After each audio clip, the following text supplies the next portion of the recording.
Hello সবাইকে, good morning. সবাই কেমন আছো?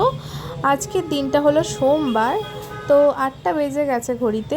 ছেলেকে আমার স্কুলে পাঠিয়ে এবার আমি আস্তে আস্তে আমার জন্য একটু হার্বাল টি বানিয়ে নেব। আমার আর আমার হাজব্যান্ডের জন্য একটু শরীরটা ভালো নেই, তো তাই আমি এখন হার্বাল টি একটু বানিয়ে নেব।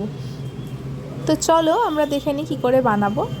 তো এর জন্য আমি একটু সসপ্যানে জল নিয়ে নিলাম, তারপরে আদা কুচি অ্যাড করলাম, এরপর একটু লবঙ্গ, দারচিনি,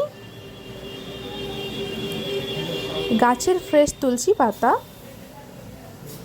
আর একটু তেজপাতা অ্যাড করে দিলাম। তোমরা চাইলে এখানে গোলমরিচ অ্যাড করতে পারো, আমার কাছে ছিল না তাই করিনি। জল প্রায় ফুটে আসার পর আমি 1 চামচ মতো চা দিয়ে দিলাম।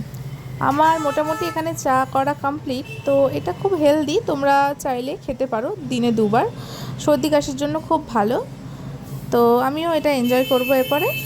তোমরা খুব ভালো থেকো, সুস্থ থেকো, সাবধানে থেকো। চলো টাটা, আবার দেখা হবে।